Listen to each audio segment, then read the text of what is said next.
నమస్తే GTPL news కి స్వాగతం.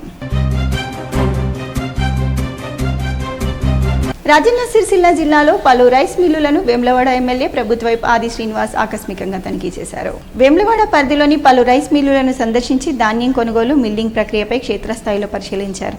ఈ సందర్భంగా ఎమ్మెల్యే ఆది శ్రీనివాస్ మాట్లాడుతూ రైతులు పండించిన ప్రతి గింజను ప్రభుత్వం కొనుగోలు చేస్తుందని, మిల్లర్లు తప్పనిసరిగా ప్రభుత్వ నిబంధనలు పాటించాలని సూచించారు. తూకాల్లో ఎలాంటి తేడాలు వచ్చినా లేదా రైతులను ఇబ్బందులకు గురి చేసినా కఠిన చర్యలు తీసుకుంటామని హెచ్చరించారు. రైతులకు న్యాయం జరగడం ప్రభుత్వ ప్రధాన లక్ష్యమని తెలిపారు. ఈ తనిఖీల్లో ప్రభుత్వంతో పాటు స్థానిక ప్రజాప్రతినిధులు కూడా పాల్గొన్నారు. వరి ధాన్యం కొనుగోలు కేంద్రాలలో కొనుగోళ్లను వేగవంతం చేయాలని చెప్పని అధికారులకు ప్రభుత్వ పక్షాన ఇప్పటికే ఆదేశాలు ఇవ్వడం జరిగింది. నిన్నటి రోజు బట్టి విక్రమార్క గౌరవ ఉప ముఖ్యమంత్రి వచ్చినప్పుడు జరిగిన సమీక్ష సమావేశంలో కూడా వ్యవసాయ శాఖ మంత్రి తుమ్మల నాగేశ్వరరావు గారు, పొన్నం ప్రభాకర్ గారు రవాణా శాఖ మంత్రులు, ఇన్ఫర్మేషన్ టెక్నాలజీ మార్చులు శ్రీధర్ బాబు గారు, గౌరవ కలెక్టర్ గారికి, అడిషనల్ కలెక్టర్ గారికి, వ్యవసాయ శాఖ అధికారులకు కూడా, మార్కెటింగ్ అధికారులకు కూడా ధాన్యం కొనుగోలు కేంద్రాల్లో ఉన్నటువంటి వరి ధాన్యాన్ని చివరి గింజ వరకు కొనేటువంటి క్రమంలో కొనుగోళ్లను వేగవంతం చేయాలని చెప్పిన ఆదేశాలు ఇవ్వడం జరిగింది.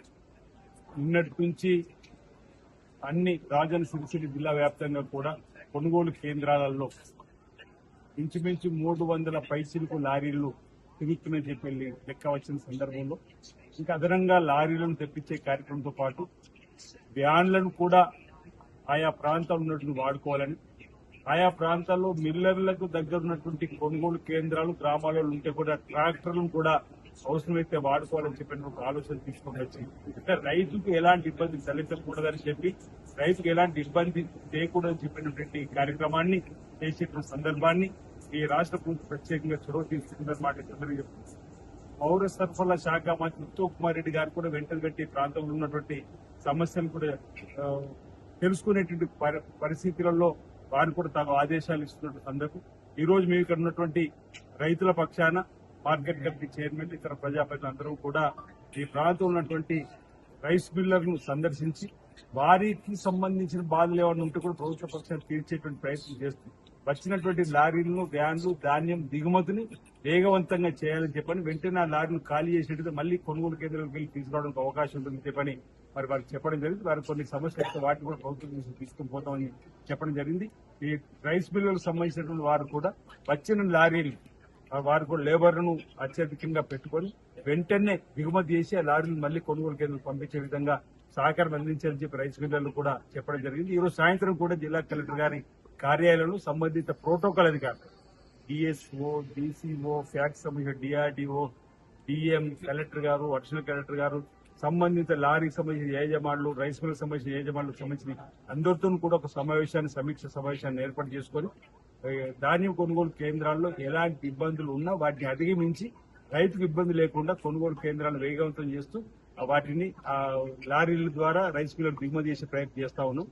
రాజన్న సిరిసిల్ల జిల్లాలో 2,40,000 ఎకరాలలో రైతులు వివిధ వ్యవసాయ పంటలను సాగు చేసినట్టుగా వ్యవసాయ శాఖ అధికారుల ద్వారా ముత్యాల పోచమ్మ తల్లి దేవాలయం 16వ వార్షికోత్సవం సందర్భంగా దేవాలయంలో మున్సిపల్ చైర్పర్సన్ జిందం కళాచక్రపాణి ముత్యాల పోచమ్మ తల్లి అమ్మవారికి ప్రత్యేక పూజా కార్యక్రమాలు నిర్వహించారు. ఈ సందర్భంగా మున్సిపల్ చైర్పర్సన్ జిందం కళాచక్రపాణి మాట్లాడుతూ భక్తుల కోరిన కోరికలు తీర్చే తల్లిగా భక్తులచే నిత్యం కోరబడే శ్రీ ముత్యాల పోచమ్మ తల్లి వారి దేవాలయం 16వ వార్షికోత్సవం సందర్భంగా ఈరోజు ప్రత్యేక పూజా కార్యక్రమాలు నిర్వహించడం జరిగిందని అన్నారు. ప్రజలు ఆయురారోగ్యాలతో సుఖ సంతోషాలతో వర్ధిల్లాలని, వారి వారి వ్యాపార తదితర రంగాలలో వృద్ధి సాధించాలని, శ్రీ ముత్యాల పోచమ్మ తల్లి వారి చల్లని దీవెనలు ప్రజలందరి పట్ల ఇళ్లవేళలా కొనసాగాలని కోరుకుంటూ అమ్మవారికి ప్రత్యేక పూజా కార్యక్రమాలు నిర్వహించగా ఆలయ ప్రధాన అర్చకులు మున్సిపల్ చైర్పర్సన్ జిందం కళాచక్రపాణిని ఆశీర్వదించి అమ్మవారి ప్రసాదాన్ని అందించారు.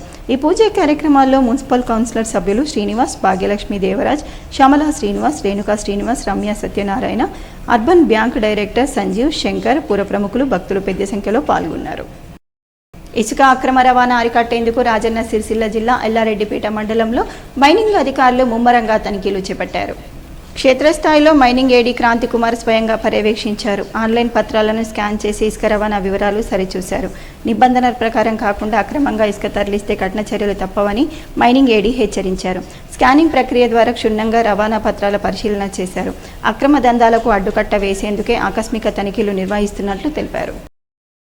రాజన్న సిరిసిల్ల జిల్లా చెందుర్తి మండలం కట్టలింగంపేట గ్రామంలో గంగాపుత్ర సంఘం వారి ఆధ్వర్యంలో పూజా కార్యక్రమం శ్రీ గంగాదేవి విగ్రహ ప్రతిష్టాపన మహోత్సవంలో రాష్ట్ర ప్రభుత్వ విప్ ఆది శ్రీనివాస్ పాల్గొన్నారు.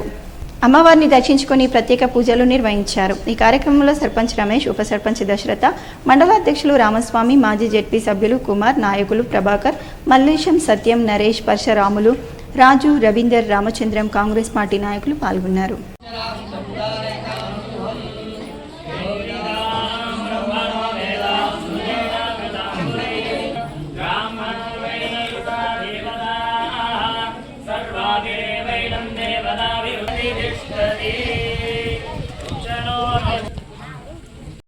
ఆరుగాలం శ్రమించి పంటలు పండించే అన్నదాతలు ధాన్యం కొనుగోలులో జాప్యాన్ని నిరసిస్తూ రాజన్న సిరిసిల్ల జిల్లాలో రైతులు ఆందోళనకు దిగారు. కోనరావుపేట మండల కేంద్రంలో రైతులు బీఆర్ఎస్ శ్రేణులు భారీ ధర్నాకు దిగారు. వడ్ల కొనుగోలులో జాప్యం జరుగుతుందని రైతులు ఆగ్రహం వ్యక్తం చేశారు. రోడ్డుపై బైఠాయించి నిరసన తెలిపారు. ఈ సందర్భంగా రైతులు మాట్లాడుతూ ఇసుక తరలించడానికి వందల లారీలు నడుస్తున్నాయని, వడ్ల కొనుగోలు కోసం లారీలు ఎందుకు నడవటం లేదని రైతులు ప్రశ్నించారు. ప్రభుత్వ వైపు ఎమ్మెల్యే ఆది శ్రీనివాస్ గృహప్రవేశాలకు వెళ్లే తీరిక ఉంది కానీ కొనుగోలు కేంద్రాలకు వచ్చే తీరిక లేదా అని ప్రశ్నించారు. రైతు కష్టాలను పట్టించుకొని ప్రభుత్వ వైపు తీరుపై ఆగ్రహం వ్యక్తం చేశారు. రైతులు ఆందోళనతో భారీగా ట్రాఫిక్ జామ్ అయింది. పోలీసులు సంఘటనా స్థలానికి చేరుకొని రైతులను సముదాయించి ఆందోళన విరమింపజేశారు. ఇక్కడ వడ్లు కళ్ళాల పోసి రైతులు దీనికి ప్రభుత్వం ఎటువంటి చర్యలు తీసుకోలేదు. ఇంతవరకు కూడా కోనరావుపేట మండలంలో ఇంతవరకు 5% కూడా వడ్లు కొనుగోలు చేయలేదు. కొన్ని చేసిన సందర్భాలు లారీలు లేవు అని అంటారు. మా కేసీఆర్ గారు ఉన్నప్పుడు ఇటువంటి పరిస్థితి రాలే. ఎక్కడ మేమే అక్కడ ఉండి అక్కడ మీ ఎంపీపీలో మా సర్పంచ్లం కలిసి లారీలు ఎక్కడ ఉంటే అక్కడ మేము తెచ్చుకున్నాం. అప్పుడు కేసీఆర్ గారు ఇక్కడ రైతుల గురించి ఆలోచించారు. ఇక్కడ ఉన్నటువంటి ప్రభుత్వం ఇప్పుడు ఇంతవరకు కూడా ఇక్కడ రైతుల కొరకు ఆలోచన చేయలే. మా డిమాండ్ ఏంటిదంటే ఈ 10-15 రోజుల వడ్లు అంతా రైస్ మిల్లకి వెళ్ళిపోవాలి. కేసీఆర్ గారు అట్లా ఆలోచన చేయలే. ఇప్పుడు మా కేసీఆర్ గారు అప్పుడు ఈ ప్రభుత్వం ఉన్నప్పుడు మీ ఆలోచన చేయలే. రైతుల గురించి మాత్రమే ఆలోచన చేసింది. అది ఏమన్నా కానీ రైతుల దగ్గర నుంచి వడ్లు వెళ్ళిపోవాలనే ఆలోచనతో అప్పుడు మేము లారీలు, వ్యాన్లు, ట్రాక్టర్లు అన్నీ మేము తెప్పించడం జరిగింది. ఇప్పుడు ఉన్నటువంటి ప్రభుత్వం మేము రైతుల ప్రభుత్వం అంటుంది. మీరు అన్ని రైతులు అన్నీ రైతు బంధు లేదు, వాళ్ళ గోస చెప్పలేదు. యూరియా కొరకు యాప్ అంటున్నావు, రైతు బంధు లేదు నీ దగ్గర. నువ్వు అవి ఇయ్యకు, నేను నిజమాన్ని కూడా అడుగుతాం. ఇక నీతో కాదు అది కానప్పుడు మేమేం చేస్తాం కదా. కనీసం రైతుల దగ్గర అడ్లు కొనుగోలు చేయాలని డిమాండ్ చేస్తాం. కాకుండా చెప్పు. ఇప్పటికీ మేము ఉంటాము కేసీఆర్ గారితో, మేము మాట్లాడతాం, మా పార్టీతో మాట్లాడతాం. మీ లారీలు తెప్పిస్తాం, నీతో సాధ కాకపోతే అని మీకు ఈ సందర్భంగా డిమాండ్ చేస్తున్నాం. ఇక్కడ ఉన్నటువంటి శాసనసభ్యులను కూడా అడుగుతున్నాం. ఎమ్మెల్యే గారు ఇంతవరకు కూడా ఏ కళ్ళం. రాజన్న సిరిసిల్ల జిల్లాలో భారత్ గ్యాస్ అక్రమ ట్రాన్స్పోర్ట్ చేస్తున్నారంటూ ఇండియన్ గ్యాస్, హెచ్పీ గ్యాస్ డీలర్లు భారత్ గ్యాస్ ఆఫీస్ ముందు ఆందోళన చేశారు. భారత్ గ్యాస్కు సంబంధించిన డొమెస్టిక్ 14.2 సిలిండర్లను అక్రమంగా ట్రాన్స్పోర్ట్ లారీలో డంపు చేస్తున్న వైనం కలకలం రేపుతుంది. ఇదంతా తతంగం జిల్లా కేంద్రంలోని Nirmala gas agency, Karimnagar agency నడిపిస్తుందని డీలర్లు ఆరోపిస్తున్నారు. భారత్ గ్యాస్ అక్రమ transport, Nirmala gas agency, Karimnagar ఇదంతా ధైర్యంగా అక్రమ ట్రాన్స్పోర్ట్ చేస్తున్నారంటే సివిల్ సప్లై అధికారులకు ఎన్ని ముడుపులు ముడుతున్నాయని ఆరోపణలు వెల్లువెత్తుతున్నాయి. ఇప్పటికే యుద్ధంతో గ్యాస్ సరఫరాకు అంతరాయం, ఇబ్బందులు జరుగుతుంటే బ్లాక్ మార్కెట్కు తెరలేపుతున్నారని ఆరోపణలు కూడా వెల్లువెత్తుతున్నాయి.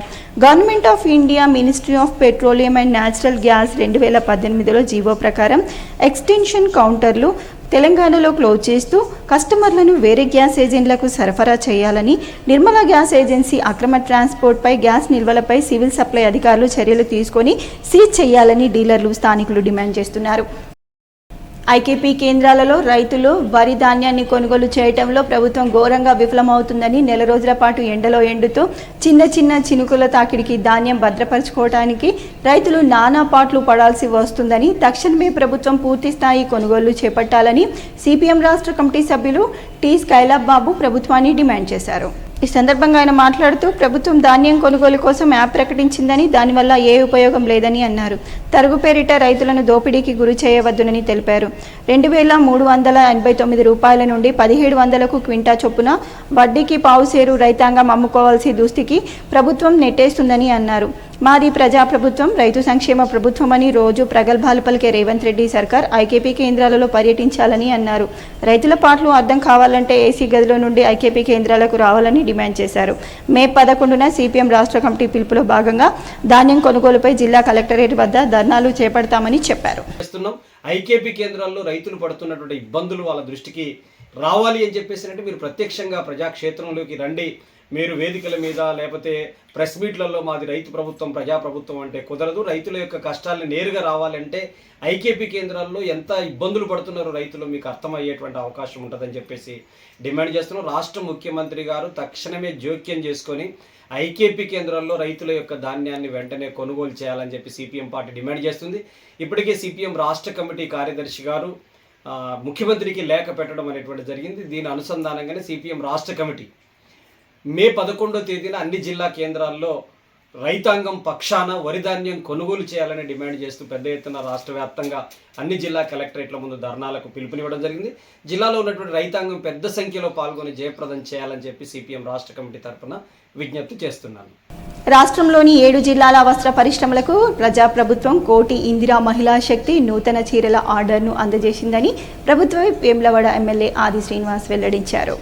గత ఏడాది 6,85,00,000 చీరలు ఆర్డర్ ప్రజాప్రభుత్వం చేసిందని, ఈ ఏడాది రాజన్న సిరిసిల్ల జిల్లాలోని 130 మ్యాక్స్ సంఘాలతో పాటు కరీంనగర్ జిల్లా, ఘర్షకుర్తి, జగిత్యాల, పెద్దపల్లి, మంచిర్యాల, జనగాం, యాదాద్రి జిల్లాలకు కలిపి మొత్తం 7 కోట్ల మీటర్ల ఇందిరా మహిళా శక్తి చీరల ఆర్డర్ ఇచ్చిందని, వీటిలో 95 లక్షల చీరలు, 5 లక్షల చీరలు ఉన్నాయని ఆర్డర్ ఇచ్చారని అధికారులు తెలిపారు.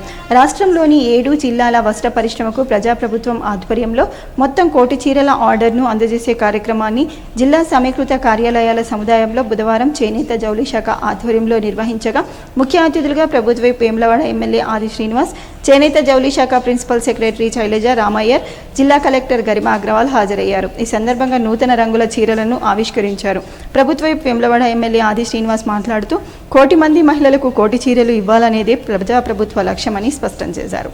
అలాగే వస్త్ర పరిశ్రమ సంక్షేమం, ఆర్థిక వృద్ధికి ఈ ఆర్డర్లు ఎంతో మేలు చేస్తాయని వెల్లడించారు. గత ఇందిరా మహిళా శక్తి చీరల ఆర్డర్ పూర్తి చేసిన వస్త్ర పరిశ్రమ బాధితులను అభినందించారు.